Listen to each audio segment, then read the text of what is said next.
दोस्तों, डीएम साहब ठेले वाला बनकर सड़क किनारे पानीपुरी बेच रहे थे। उसके बाद एक घूसखोर दरोगा आता है और हफ्ता मांगने लगता है। डीएम साहब से कहता है कि चलो हफ्ता निकालो। डीएम साहब कहते हैं कि किस बात का हफ्ता। हफ्ता तो दरोगा कहता है कि तुम यहाँ पर खड़े रहकर पानीपुरी बेच रहे हो, इसका हफ्ता तो तुमको मुझे देना ही पड़ेगा। सभी लोग देते हैं, तुम नए आए हो लगता है। तब डीएम साहब ने कहा कि कितना हफ्ता देना पड़ता है तुमको। तो दरोगा ने कहा, एक दिन का 100 देना पड़ता है रोजाना। तुमको अब 100 देना पड़ेगा यहाँ पर ठेला लगाने के लिए। इसके बाद डीएम साहब क्रोध में आकर दरोगा के साथ जो करते हैं उसको सुनकर आपके भी पैरों तले जमीन खिसक जाएगी। दोस्तों, आइए जानते हैं पूरी कहानी की सच्चाई इस वीडियो में। लेकिन वीडियो में आगे बढ़ने से पहले आप सभी से निवेदन है कि आप वीडियो को एक लाइक कर दीजिए और हमारे चैनल को सब्सक्राइब कर लीजिए। दोस्तों, दरअसल ये घटना है उत्तर प्रदेश के लखनऊ शहर की, जहां पर एक पानीपुरी बेचने वाले का लड़का दिन रात मेहनत करके पढ़ाई कर रहा था। उसका नाम था दीपक। दीपक के पिताजी पानीपुरी बेचकर अपने बेटे दीपक को अच्छे बड़े स्कूल में पढ़ाते थे। दीपक 10वीं कक्षा में पूरे उत्तर प्रदेश में टॉप करता है। लेकिन एक दिन उसके पिताजी कहते हैं कि दीपक बेटा, आज मेरे साथ तू पानीपुरी की दुकान पर चल, क्योंकि आज शहर में मेला लगा हुआ है और आज ग्राहक भी ज्यादा आएंगे, तो थोड़ी मेरी मदद करवा देना। तो दीपक खुशी खुशी अपने पिताजी का हाथ बंटाने उनके साथ पानीपुरी के ठेले पर चल देता है। दीपक के पिताजी मेहनत से पानीपुरी का ठेला अपने घर से बाजार तक धकेल कर ले जाते हैं। फिर बाजार जाकर रोड के किनारे अपने ठेले को लगाते हैं और एक एक चीज को अच्छे से व्यवस्थित जमाते हैं। दीपक भी उनकी अच्छे से मदद कर रहा था। चीजों को जमाने में फिर धीरे धीरे ग्राहकी शुरू होती है। लेकिन ग्राहकों के बीच में एक दरोगा साहब वहां पर आते हैं और वह दरोगा आकर दीपक के पिताजी से हफ्तावस वसूली करने लगते हैं। दरोगा कहता है कि तुमने पिछले 7 दिनों से हफ्ता वसूली नहीं दी है। तुम्हें पूरे 7 दिन के साथ 700 रुपये देने होंगे। लेकिन दीपक के पिताजी के पास 700 रुपये नहीं होते हैं। उस समय दीपक के पिताजी कहते हैं कि मेरे पास अभी पैसा नहीं है, मैं तुम्हें कल दे दूंगा। तो दरोगा साहब गुस्सा हो जाते हैं और कहते हैं कि तुम्हारा थैला उठाकर फेंक दूंगा। अगर तुमने हफ्ता वसूली नहीं दी तो मुझे अभी के अभी 700 रुपये दो। जयपाल यह सारी घटना अपनी आंखों से देख रहा था। जयपाल इतने में बीच में बोल पड़ता है कि तुम्हें काहे के पैसे दे, हम तो मेहनत करके कमा रहे हैं, तुम्हें काहे के पैसे दें। इतने में दरोगा और ज्यादा गुस्सा हो जाता है और जयपाल दीपक के पिताजी को कहता है कि तुम दे रहे हो या मैं तुम्हारे ठेले को उठाकर गिरा दूं। दीपक के पिताजी दरोगा के पैर पकड़ने लग गए और गिड़गिड़ा कर कहने लग गए कि मेरे पास अभी पैसे नहीं हैं, मैं तुम्हें कल कैसे भी करके पैसे दे दूंगा। लेकिन दरोगा मानता कहाँ है। दरोगा और ज्यादा गुस्सा हो जाता है और वह पानी पूरी के ठेले को उठाकर फेंक देता है। सारा सामान इधर उधर बिखर जाता है। सड़क पर सारा सामान अस्त व्यस्त हो जाता है। यह देखकर दीपक के पिताजी फूट फूट कर रोने लगते हैं और दीपक यह देखकर बहुत ज्यादा दुखी हो जाता है। और इसके बाद एक दिल दहला देने वाला हादसा होता है। अपमान के बाद जब दीपक के पिताजी घर जाते और चुपचाप रात में सो जाते हैं, जब अगली सुबह दीपक की मां अपने पति को उठाती है तो वह उठते नहीं है। तब दीपक वहां आता है। वह भी कोशिश करता है लेकिन वह नहीं उठते। तब दीपक एक डॉक्टर को दौड़ा दौड़ा जाकर बुलाकर आता है। डॉक्टर चेक करते और बताते हैं कि यह अब नहीं बचे, इनकी मृत्यु हो चुकी है, शायद इनको हार्ट अटैक आया होगा। ये सुन दीपक और उसकी मां पर दुखों का पहाड़ टूट जाता है। तब मन ही मन दीपक उस समय एक प्रतिज्ञा ले लेता है और ये बात ठान लेता है कि एक दिन वह भी बड़ा होकर एक बहुत बड़ा अफसर बनेगा और ये सारी हफ्ता वसूली बंद करवाएगा और अपने भी पिताजी की मौत का बदला लेगा। उसने उसके पिताजी का अपमान अपनी आंखों से देखा था। यह सारी घटना वह भूल नहीं पा रहा था। उसने अपने पिताजी को अपनी आंखों के सामने किसी के पांव पकड़ते हुए देखा था, किसी के सामने गिड़गिड़ा देखा, उनकी आंखों से आंसू निकलते हुए देखा था। ये सारी घटनाएं उसकी आंखों में खटक रही थीं। अब उसने अपने मन में ही ठान लिया था। तब उसे पता चला कि जिले में अगर कोई सबसे ऊंचा पद होता है तो वह होता है डीएम का। डीएम के अंडर में सभी दरोगा आते हैं और सभी निचले पद के पुलिस वाले आते हैं।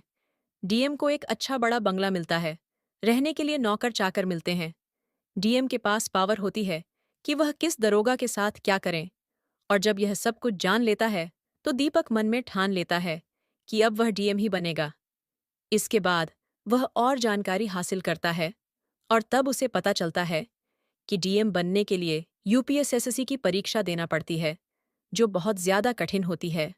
लेकिन दीपक के मन में दृढ़ निश्चय था और उसे अपने पिताजी के अपमान का बदला भी लेना था। इसके बाद दीपक की मां ने दीपक को पढ़ाई के लिए अपनी जमीन के टुकड़े टुकड़े को बेच दिया और कहा, अब तू पढ़ाई कर और अपने पिता का सपना पूरा कर। उसके बाद दीपक 12वीं में और ज्यादा नंबर लाकर पूरे उत्तर प्रदेश में वापस से टॉप करता है और अपनी कॉलेज की पढ़ाई के साथ साथ वह यूपीएसएससी की भी तैयारी करने लगता है। इधर जैसे ही उसका कॉलेज कंप्लीट होता है, उसके बाद वह अपनी आगे की पढ़ाई पूरी करने के लिए दिल्ली के मुखर्जी नगर जाता है, जहां पर वह यूपीएसएससी की तैयारी में जुट जाता है। उसका दृढ़ निश्चय इतना मजबूत था, उसके पिताजी के संघर्ष, उसके पिताजी के बलिदान, दीपक को सब कुछ याद थे। दीपक आज भी इतने साल हो गए थे, फिर भी वह घटना भूल नहीं पा रहा था। उसके मन में एक दृढ़ निश्चय था, जिसके बलबूते वह एक एक करके अपनी तैयारियां पूरी कर रहा था। इसके बाद उसका पहला इम्तिहान आता है और वह यूपीएसएससी के पहले इम्तिहान में काफी अच्छे नंबर लाकर सिलेक्ट हो जाता है। इसके बाद और ज्यादा पढ़ाई करता है और अपने दूसरे इम्तिहान में भी काफी अच्छे नंबर से वह पास होता है। धीरे धीरे समय आगे बढ़ता है और वह तीसरी परीक्षा में भी काफी अच्छे नंबर लाकर टॉप करता है। और इसके बाद उसका आखिरी इम्तिहान होता है और वह डीएम बनने के बस केवल एक ही कदम से दूर रहता है। दोस्तों, आपको लग रहा होगा कि यह घटना कोई काल्पनिक होगी, लेकिन दोस्तों, इसके बारे में सारे प्रमाण भी हम आपको देने वाले हैं। इसकी सारी जानकारी हम आपको देंगे। यह घटना बिल्कुल सत्य घटना है। दोस्तों, ये घटना सुनकर आप भी हैरान रह जाएंगे। दोस्तों, कैसे एक गरीब घर का बेटा अपने पिता की बदनामी के बदले के लिए इतिहास रच देता है। आप सभी के सामने सारे प्रमाण दिए जाएंगे। दोस्तों, अगर आपको यह घटना पसंद आ रही है, तो दोस्तों वीडियो को लाइक जरूर करें। यह कहानी दोस्तों काफी लोगों को प्रेरित करने वाली है। आज भी हमारे देश में दोस्तों कई सारे मध्यम वर्गीय और गरीब परिवार के बच्चे बड़े होकर कुछ बनना चाहते हैं। कोई आईपीएस बनना चाहता है, कोई आईएएस बनना चाहता है, कोई वकील बनना चाहता है, कोई इंजीनियर बनना चाहता है, लेकिन उनके पास पर्याप्त साधन नहीं हो पाते, पर्याप्त उनको जानकारी नहीं मिल पाती, जिसके अभाव से वह अपने जीवन में कुछ हासिल नहीं कर पाते हैं। दोस्तों दोस्तों आज कई सारे छात्रों को तो यह भी नहीं पता है कि डीएम बनने के लिए क्या करना पड़ता है, एएसपी बनने के लिए क्या करना पड़ता है। कई लोग 12वीं तक ऐसे ही पढ़ते रहते हैं और जब उनको कॉलेज में जाना होता है तो उनको पता ही नहीं होता है कि मैं आगे करूं तो क्या करूं, कौन सा विषय चुनूं जिससे मैं इंजीनियर बनूं, कौन सा विषय चुनूं जिससे मैं वकील बनूं, कौन सा विषय चुनूं जिससे मैं पुलिस की नौकरी कर सकूं। उनको जानकारी नहीं होती, लेकिन उनके अंदर काबिलियत पूरी होती है। तो दोस्तों, आगे की घटना के बारे में मैं जानकारी देता हूं। इसके बाद उसका इंटरव्यू होता है। जी हाँ, दीपक का इंटरव्यू होता है और जो कि बहुत ही अच्छा जाता है। इसके बाद जब रिजल्ट का समय आता है और जब लिस्ट निकलती है, तब उसका नाम सबसे ऊपर आता है। दोस्तों, जी हाँ, दीपक का नाम सबसे ऊपर आता है। यह देखकर वह गदगद हो जाता है। दोस्तों, अब वह लगभग लगभग डीएम बन ही चुका था और कुछ ही दिनों के बाद उसकी ट्रेनिंग होने वाली थी और उसकी सबसे पहली पोस्टिंग होने वाली थी। बतौर डीएम ऑफिसर बनकर, जो सबसे बड़ा ऑफिसर होता है, जिसके अंडर में सभी दरोगा, सभी पुलिसकर्मी कार्य करते हैं। पूरे जिले का सबसे बलशाली, सबसे असरदार ऑफिसर होता है डीएम ऑफिसर। अपने पिता की दर्दनाक मृत्यु का यह एक सबसे बड़ा बदला था दोस्तों। अपने सामने अपने पिता की बदनामी, अपने पिता की मृत्यु को देखकर दीपक काफी टूट चुका था उस समय। और दोस्तों, यही चीज उसे हमेशा याद रही, जिससे वह अपने लक्ष्य से भटक नहीं सका। कई लोग होते हैं जो पहले निश्चय कर लेते हैं, लेकिन रास्ते में भटक जाते हैं। कुछ लोग पढ़ाई के लिए जाते तो हैं, लेकिन कोई लड़की के पीछे भटक जाता है, कोई प्यार के पीछे भटक जाता है, कोई गंदी आदतों के पीछे भटक जाता है, कोई नशे में भटक जाता है। दोस्तों का करना तो सब चाहते हैं, जरूरत सबकी होती है, निश्चय सभी करते हैं, लेकिन वह लक्ष्य हासिल करना आसान नहीं होता है। उस लक्ष्य को हासिल करने के लिए अपने मन पर भी काबू रखना पड़ता है। अपने मन को केंद्रित करना पड़ता है, जो दीपक ने बखूबी किया, और किस्मत से उसकी सबसे पहली पोस्टिंग भी लखनऊ में हुई। जी हाँ, उसी लखनऊ में जहां पर उसके पिताजी को बदनाम किया गया था। भरे बाजार में उसके पिताजी ने जिस दरोगा के तलवे चाट, उसी लखनऊ में उसकी बतौर डीएम ऑफिसर पोस्टिंग हुई।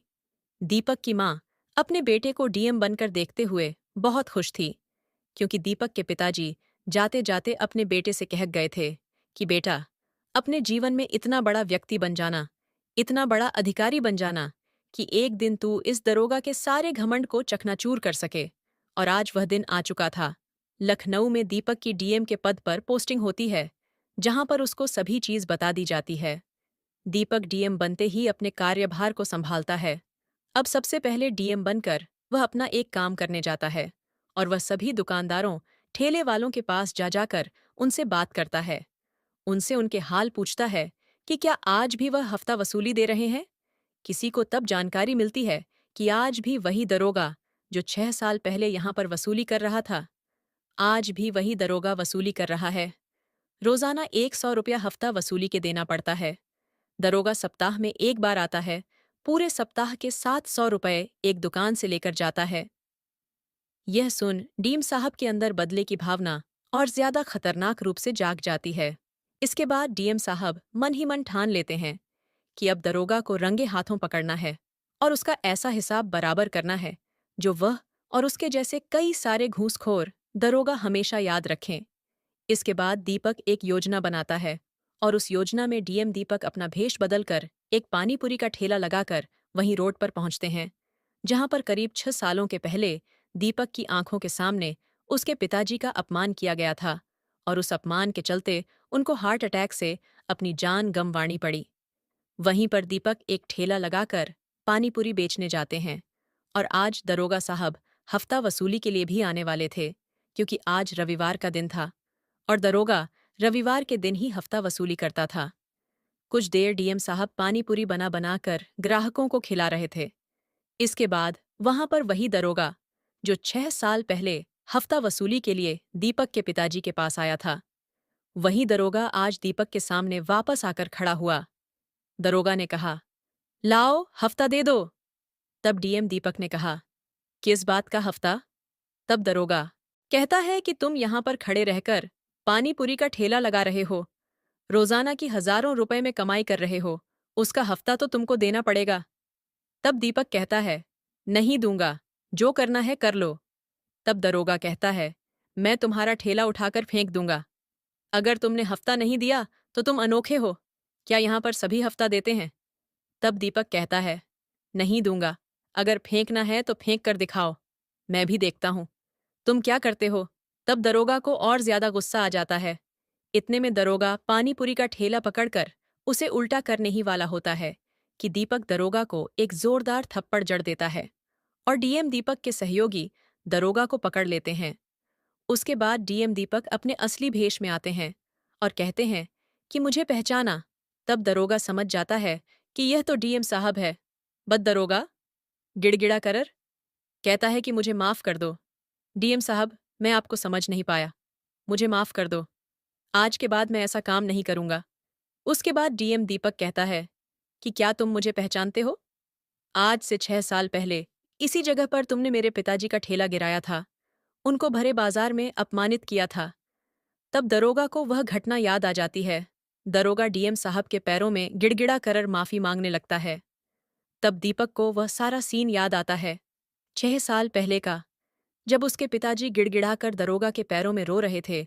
तब वह अपने पिताजी को याद करता है और उनसे मन ही मन कहता है कि पिताजी, आज आपका बदला पूरा हुआ। उसके बाद दरोगा को पूरे बाजार में घुमाया जाता है। दरोगा के मुंह पर कालिख पोती जाती है और पूरे बाजार में दरोगा का जुलूस निकाला जाता है। डीएम साहब आदेश देते हैं कि पूरे बाजार में इस दरोगा का जुलूस निकाला जाए, और आज से कोई भी किसी भी दुकान वाले से वसूली नहीं करेगा। इस घटना के बाद डीएम दीपक सभी के दिलों पर राज करने लगे। जो ठेलेवा वाले सालों से हफ्ता वसूली दे रहे थे, उनकी हफ्ता वसूली अब बंद हो चुकी थी। सभी की दुआएं डीएम दीपक को मिल रही थीं। दोस्तों, इस घटना से आपको क्या सीख मिलती है? किस तरह से एक गरीब परिवार के लड़के ने अपने पिता का बदला लेने के लिए डीएम की तैयारी करी, यूपीएससी में टॉप किया और अपने पिता का बदला लिया। आप क्या कहना चाहते हो डीएम साहब? दीपक के बारे में आप क्या कहना चाहते हो? उस घूसखोर दरोगा के बारे में? आपकी जो भी राय कमेंट बॉक्स में लिख सकते हो, लोगों के साथ शेयर कर सकते हो। वीडियो अगर अच्छी लगी तो वीडियो को लाइक और चैनल को सब्सक्राइब ज़रूर करें, ताकि हमें हौसला मिले। और भी ऐसे अच्छे अच्छे वीडियो बनाने के लिए इन कहानियों को सुनाने का उद्देश्य किसी को परेशान करना बिल्कुल भी नहीं है। यह कहानी आपको इसलिए सुनाई जाती है ताकि आप लोग इन कहानियों में से कुछ ना कुछ सीख सको और अपने जीवन में उस चीज़ को अप्लाई कर सको। मिलते हैं किसी अगली वीडियो में नए टॉपिक के साथ। तब तक के लिए आप सभी का बहुत बहुत शुक्रिया।